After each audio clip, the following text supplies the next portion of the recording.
मुद्दा आहे उद्धव ठाकरे आणि राज ठाकरे एकत्र येण्याचा। बरं, हे दोघं भाऊ एकत्र येतील का? आणि एकत्र आल्यानंतर जे मुंबई महानगरपालिका यानी की बीएमसी मुंबई महानगरपालिकेची निवडणूक आहे, या निवडणुकीचं गणित कसे बदलेल आणि भाजप कुठे राहील हे आज आपण या व्हिडिओमधनं पाहणार आहोत। तर नमस्कार मित्रांनो, मी किशोर चव्हाण। आपण जर व्हिडिओ नवीन बघत असाल तर आपल्या चॅनलला सबस्क्राईब मात्र करायला विसरू नका। तर मागच्या काही दिवसात घडतं काय, उद्धव ठाकरे आणि राज ठाकरे हे दोघं एकत्र येण्याची खूप चर्चा सोशल मीडियावर, न्यूजवर किंवा इतर लोकांच्या तोंडातून किंवा जे मुद्दा मांडला गेला त्याच्यामध्ये काल परवा एक हिंदी भाषा लादण्याचा एक मुद्दा मांडला गेला। या मुद्द्यावरनं सगळे लोक आजकाल चर्चा करत आहेत। तर उद्धव ठाकरे आणि शिवसेना वर्धापन दिनात कालच्या शिवसेना वर्धापन दिनाच्या दिवशी म्हणजे त्या कार्यक्रमामध्ये भन्नाड भूमिका घेत राज ठाकरेकडे स्पष्ट संकेत दिले आहे आणि ते म्हटले की we can save Mumbai only if you both stand together. म्हणजे बघा, ज्या संमेलन होतं त्या संमेलनामध्ये उद्धव ठाकरेंनी असे म्हटले होते, can save Mumbai only if we both stand together असा संदेश त्यांनी दिला। आणि if BJP is try to finish Thackerays we will finish off BJP असे ते देखील म्हणाले। म्हणजे शिवसेनेचे नेते जे आहेत संजय राऊत यांनी आता उद्धव आणि राज एकत्र येणे हे गरजेचे आहे असा खुलासाही केला होता। शिवसेना उबाटा आणि एमएनएस यांच्यात समान तालमेल दिसतो आहे, कारण ते सांगलीमध्ये त्यांच्या दोन्ही पक्षाच्या कार्यकर्त्यांनी राज ठाकरे यांचा वाढदिवस एकत्र साजरा केला होता। त्यामुळे असं समीकरण चेंज झालं आणि न्यूजवर बातम्या येऊ लागल्या। तर खरंच राज ठाकरे आणि उद्धव ठाकरे एकत्र येतात का असंच काही गौडबंगल चालू आहे? जसं की राज ठाकरे आणि उद्धव ठाकरे एकत्र येणार असे म्हटल्यानंतर राज ठाकरेंची आणि देवेंद्र फडणवीसांची भेट झाली होती। तर याच्यात शक्यता कमी आहे असं वाटतंय, कारण दोघांमध्ये विचाराची जुळणूक अजूनही बऱ्यापैकी सकारात्मक नाहीये। परिणाम काय, तो अगोदर टाळी देतो का, मी अगोदर टाळी देतो।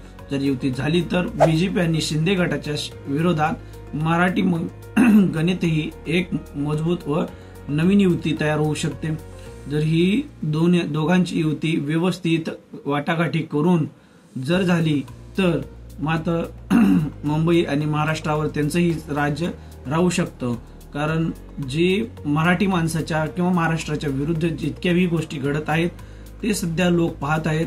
पण मतदान मात्र कोणाला करतात हे येणाऱ्या निवडणुकीमध्ये मराठी एकता प्लस मतांचे एकत्रीकरण झाले तर केंद्रित मराठी हिंदुत्व जनाधार म्हणजेच या दोघांचं नेतृत्व करताना मराठी माणसांच्या आकांक्षा, भाषा, स्थानिक रोजगार, धार्मिक ओळख इत्यादी एकत्र येतील।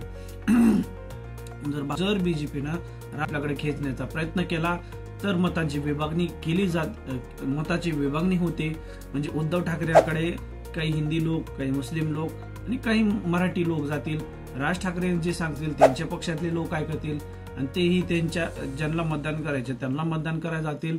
आणि बीजेपीकडे उत्तर भारतीय जो बाहेरून आलेला जो वर्ग महाराष्ट्रामध्ये सध्या आहे तो वर्ग इथे बीजेपीला मतदान करेल आणि बाकीचा जो उरलेला मराठी वर्ग त्यांच्याकडे आहे ते पण त्यांना मतदान करेल।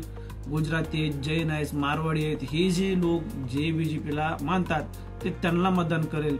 बाकीचं शिंदेला कमी मतदान पडेल असं वाटतंय। पण शिंदेचे यावेळेस निवडून यायची शक्यता अशी कमी वाटते। शिंदे सेनेचे जे लोक आहेत, मग राज ठाकरे उबाटा गटालाही पाहिजे आणि शिंदेच्या गटालाही पाहिजे आणि बीजेपीलाही पाहिजे। या सगळ्यांना राज ठाकरे लागतात का, तर सध्या पॉवर जी आहे ते राज ठाकरेंच्या हातात गेलेली आहे बीएमसी निवडणुकांमध्ये आणि भाजपला मुंबई महानगरपालिकेची निवडणूक जिंकायची आहे। त्यामुळे हा सगळा आटाटोपा चालू आहे। तर बीएमसी निवडणूक सीट वाटप जरी उद्धव ठाकरे आणि राज ठाकरे यांची युती झाली तर राज ठाकरे आणि उद्धव ठाकरे युती झाल्यानंतर यांची जर सीट वाटाघाटी जर व्यवस्थित झाली तर 2017 मध्ये त्यांच्यात उद्धव ठाकरे गटाच्या म्हणजे ओबीटी गटाच्या 2017 मध्ये 84 जागा निवडून आल्या होत्या, परंतु आतल्या गटफुटीमुळे त्यात काही घट झाली. एमएनएस कडे सध्या कोणतेही बीएमसी लोकप्रतिनिधी नाहीत, त्यामुळे शिवसेना जवळपास एकमेव बलवान पक्ष बनला आहे, जे की राज ठाकरे आणि ओबीटीची म्हणजे मनसे आणि उद्धव ठाकरे गटाची जर युती झाली तर सीट वाटपावर सहमत व्हावं लागेल.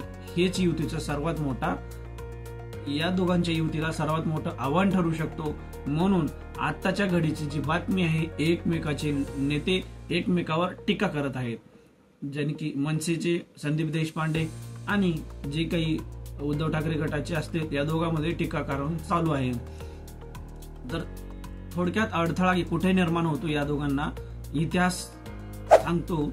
राज आणि उद्धव यांच्या 2006 नंतर वैयक्तिक तक्रार राहिल्या.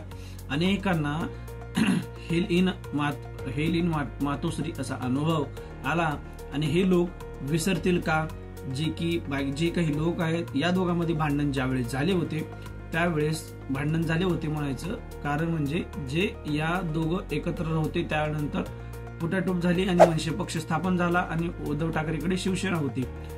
ते लोक मानतील का ज्यावेळेस मातोश्री म्हणतात आणि उद्धव ठाकरे गटाला जे मनसेचे लोक मानत नाहीयेत किंवा महाराष्ट्र नवनिर्माण सेनेचे जे लोक मानत नाहीयेत ते लोक विसरतील का हे बघणं महत्वाचं आहे.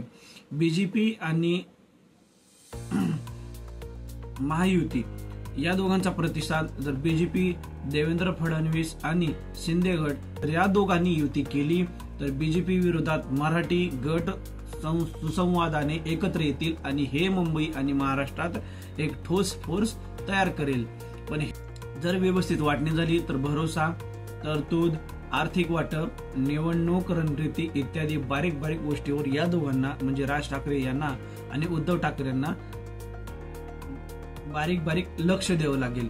ही झाली बीएमसी निवडणूक. तर या संभाव्य युतीची जर या दोघांकडनं अशी रचना झाली, मुंबईची बीएमसी निवडणूक आहे तर शिवसेना ओबीटी प्लस एमएनएस एकत्र मजबूत मराठी युनियन तयार होतं. यामध्ये बदल होऊ शकतो. स्पष्टीकरण काय? बीजेपी विरोधात मराठी गटांचा आकडीला एक मजबूती मिळते आणि मुख्य वर्चस्व म्हणजे उद्धव आणि राज या दोघांमधील नवीन राजकीय ताकद निर्माण होते आणि उद्धवला बीएमसी मध्ये धोरणात्मक मोबदला, राजला पुनर्जीवित करून द्यावा लागेल तर या दोघांची युती टिकते. आणि राजकीय रंजक कसे जमतं तर मराठी हिंदुत्व आवाज परत एकत्र सक्रिय होतो. त्यामुळे स्पष्ट जर सांगायचं म्हणलं तर पुढील राज्य पंचायती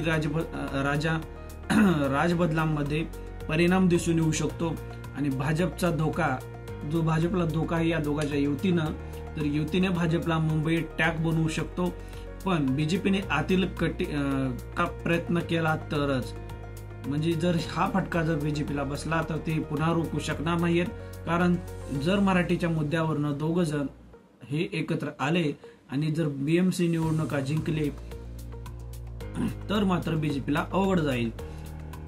शिवसेना इच्छुक उद्धवने सांगितलं लोक जे विचारतात तेच होईल, पण राज अजूनही राजच्या छायेतच आहेत आणि शांतपणे ते विचार करतात आणि 1, 2, 3 महिन्यात बीएमसी निवडणुका आणि आगामी निवडणुका चालू होणार. सीट शेअरिंग, कामकाज, सक्रिय प्रचार या मुद्द्यावर अंतिम निर्णय घेईल म्हणजे होईल. त्यामुळे युती आयुष्यात काही आठवडे महिने लागतील, त्यानंतर बीएमसी निवडणूक मैदानात दाखल होतील. तर मित्रांनो हे अंमलात येणं सोपं नाहीये, कारण इतिहास काय सांगतो ते चेक करून बघा. जी सीट असते ती शेअरिंग करण्याची धोरणं बीजेपी हा यांचा हस्तक्षेप हे मुख्य अडथळे निर्माण होऊ शकतात. जर सीट शेअरिंग झाली नाहीये तर एमएनएस आणि उभाटा गट एकत्र येणार नाहीयेत आणि याच्यात जर बीजेपीचा हस्तक्षेप झाला तर मग उद्धव ठाकरे गट संपून जाईल असं अंदाज दिसतो. सध्याच्या घडामोडी सकारात्मक दिसत असल्या तरी वैचारिक घोषणा अजून बाकी आहेत आणि पुढचे 1 ते 3 महिने हे निर्णायक ठरू शकतात. तर मित्रांनो, तुम्हाला काय वाटतं, या सगळ्यावरून राज ठाकरे आणि उद्धव ठाकरे एकत्र जर आले तर महाराष्ट्रामध्ये मराठीचा एक बोलबाला जास्त होऊ शकतो का? नक्की कमेंटमध्ये नक्की सांगा. आणि हो, आपल्या चॅनलवर जर नवीन असाल तर चॅनलला सबस्क्राईब करायला मात्र विसरू नका.